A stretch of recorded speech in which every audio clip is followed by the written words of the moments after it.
Recruitment and selection chapter number 3 recruitment. इस lesson में हम पढ़ेंगे कि स्ट्रेटेजिक रिक्रूटमेंट और सिलेक्शन में क्या फ़र्क है, कैसे आइडेंटिफाई करना है, क्या मेथड है डिज़ाइनिंग का, कैसे इवैल्यूएशन होगा या क्या क्राइटेरिया है।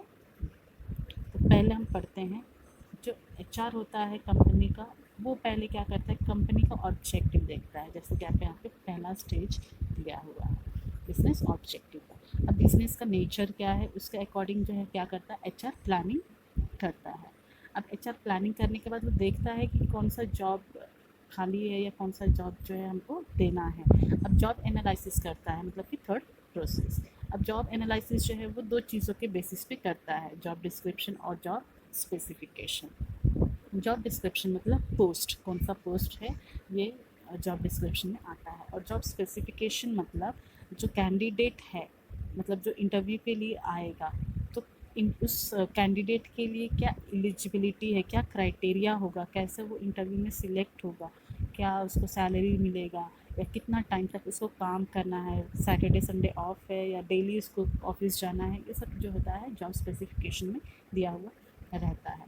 अब जॉब डिस्क्रिप्शन और जॉब स्पेसिफिकेशन के बेसिस पे क्या होता है, कैंडिडेट जो है वो रिक्रूट होते हैं। रिक्रूटमेंट का मतलब होता है एडमिट करना। तो जो जॉब हमको अगर पता चल गया है तो हम उसके अकॉर्डिंग क्या कर सकते हैं, कैंडिडेट को एडमिट कर सकते हैं हमारे बिजनेस ऑर्गेनाइजेशन में।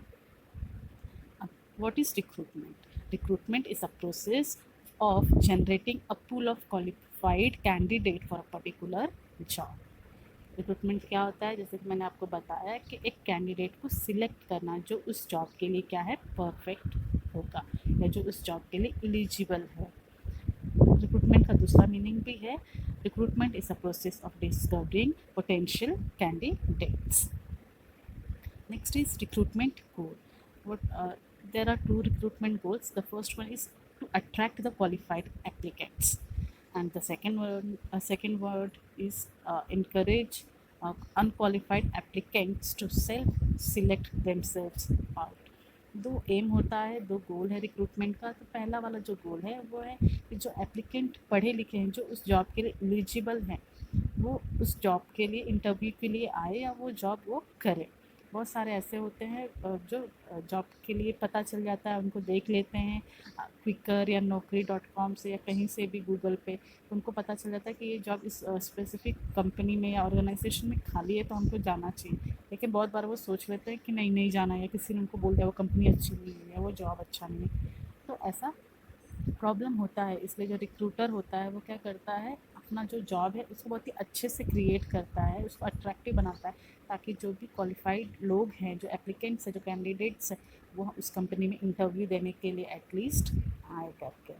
सेकंड गोल जो है वो है कि जो अनक्वालिफाइड एप्लीकेंट्स है, मतलब जो पढ़े नहीं हैं, अगर वो इंटरव्यू के लिए जाते हैं तो उनको एलिजिबिलिटी देख, बहुत सारे बच्चे ऐसे होते हैं जो टैलेंटेड होते हैं लेकिन पढ़ाई की वजह से क्या होता है इंटरव्यू में पीछे रह जाते हैं, तो उनको भी वो क्या करता है, एक हेल्प करता है, एक इंकरेज करता है, मोटिवेट करता है कि आप आगे भी क्या करो, पढ़ सकते हो, तो आपको अच्छा रिक्रूटमेंट या अच्छा जॉब जो है मिल सकता है। Next is recruitment is a two way street. Recruitment जो है वो क्या है, दो तरह से होता है। पहला, जैसे कि आपको बताया, क्वालिफाइड एप्लीकेंट के लिए क्या करता है, कंपनी ढूंढता है कि हमको हमारे पोजीशन के हिसाब से क्वालिफाइड एप्लीकेंट या कैंडिडेट मिल जाए। और दूसरा क्या होता है, वो प्लेसमेंट के लिए अपॉर्चुनिटीज़ क्रिएट करता है। मतलब जैसे कि किसी भी कॉलेज वगैरह में जाता है, देखता है वहाँ पे 100 बच्चे हैं, तो उसमें से वो इंटरव्यू लेता है तो 20 जो है वो सिलेक्ट होते हैं। फिर वो 20 की एलिजिबिलिटी देखता है कि वो जो बच्चे हैं वो अगर इस लेवल पे इतने अच्छे परफॉर्म कर सकते हैं तो मे भी उनको ट्रेनिंग वगैरह देने के बाद वो क्या करेंगे, अच्छा परफॉर्म करेंगे। तो ऐसे रिक्रूटमेंट होता है, एक कंपनी में होता है और दूसरा कहीं और प्लेसमेंट के थ्रू होता है। Next is recruitment process. अब रिक्रूटमेंट प्रोसेस जो है वो दो पार्ट में डिवाइड है, पहला ऑर्गेनाइजेशन के लिए और दूसरा कैंडिडेट के लिए। अब ऑर्गेनाइजेशन के लिए जो डिवाइडेड है वो टोटल जो है 5 स्टेप्स हैं उसके। फर्स्ट, वैकेंट पोजीशन देखता है कंपनी, कौन सा पोस्ट खाली है।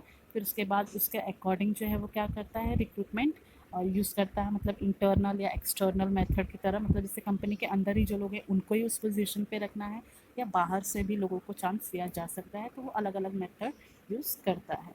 फिर थर्ड जो स्टेज है वो है evaluate candidates wear selection process. अब जो कंपनी के अंदर, समझो मैंने इनपुट मेथड यूज़ किया है रिक्रूटमेंट का, मुझे कंपनी के अंदर भी देखना पड़ेगा कि कौन सा ऐसा जो एम्प्लॉय है वो उस पोजीशन के लिए एलिजिबल है। तो उसके लिए भी मुझे क्या करना पड़ेगा, इंटरव्यू लेना पड़ेगा। सिलेक्शन क्राइटेरिया मुझे क्या करना पड़ेगा, डिसाइड करना पड़ेगा कि किसको कैसे हायर करना है उस पोस्ट के लिए। फोर्थ जो स्टेज है वो है इम्प्रेस कैंडिडेट्स। अब बहुत सारे लोग होते हैं ऐसे उठ के चले आते हैं कि चलो इंटरव्यू देख के आते हैं, ट्राई करेंगे, हो गया तो हो गया, नहीं हुआ तो नहीं हुआ। तो ऐसा नहीं होता है। आप किसी भी ऑर्गेनाइजेशन में अगर आप इंटरव्यू देने के लिए जाते हो तो आपको बहुत ही प्रिपेयर्ड होकर जाना पड़ता है, क्योंकि जो आपका बॉडी लैंग्वेज होता है, जो आपका कम्युनिकेशन स्किल होता है, वो कंपनी को क्या करता है, अट्रैक्ट करता है। तो एचआर मतलब ही हो गया कि आपका अट्रैक्शन लेवल होना चाहिए, आपका कम्युनिकेशन स्किल अच्छा होना चाहिए। तो ये आप क्या करते हो, ऑर्गेनाइजेशन को इम्प्रेस कर सकते हो। तो अट्रैक्टिव कैंडिडेट होना चाहिए जो कि लोगों को इम्प्रेस कर सकता है। और फिर उसके बाद क्या होता है, ऑफर दिया जाता है कि मतलब पैकेज बताया जाता है कि आपका जॉब ये है, आपका सैलरी पैकेज इतना है, आपका वर्किंग आवर्स इतना है, वर्किंग डे इतना है, सब कुछ फैसिलिटीज़ जो भी होता है ऑर्गेनाइजेशन में वो। अब सेकेंड मेथड पढ़ लेते हैं जो कि है कैंडिडेट के अकॉर्डिंग। तो कैंडिडेट के अकॉर्डिंग जो है बहुत ही लंबा प्रोसेस होता है, मतलब 7 to 8 स्टेजेस हैं कैंडिडेट प्रोसेस के लिए। तो फर्स्ट कैंडिडेट के लिए क्या होता है, receive education and choose occupation. अब बहुत सारे बच्चे जो होते हैं वो ग्रेजुएट हो जाते हैं, लेकिन कुछ जो होते हैं वो उनको पता भी नहीं होता है कि हमको कौन सा काम करना है, जो मिल गया वही कर लेंगे। तो ऐसा नहीं होता, आपको सिलेक्ट करना पड़ता है कि मुझे किस फील्ड में काम करना है। अगर आपका कम्युनिकेशन स्किल अच्छा है या आपका जो लोगों से बात करने का तरीका अच्छा है, लोगों को आप इम्प्रेस कर सकते हो, तो आपके लिए मार्केटिंग और एचआर फील्ड जो है वो बहुत ही अच्छा होता है।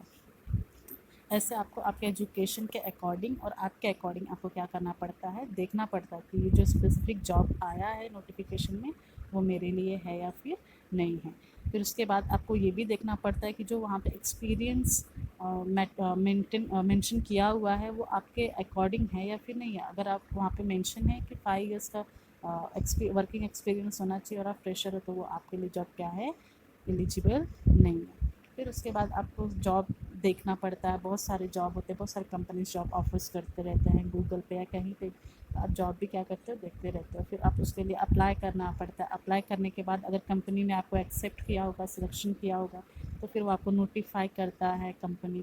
फिर उसके बाद कंपनी आपको चेक करता है कि इसने अगर अप्लाई किया है तो उसको बुलाता है इंटरव्यू के लिए कैंडिडेट को। तो कैंडिडेट ऑर्गेनाइजेशन में इंटरव्यू देने के लिए जाता है, वो कंपनी उससे इंटरव्यू लेता है, देखता है, उसको समझता है। फिर ज़रूरी नहीं कि अगर आप वहाँ पे इंटरव्यू देने के लिए गए तो आपका सिलेक्शन होगा ही, हो सकता है आप रिजेक्ट भी हो जाओ।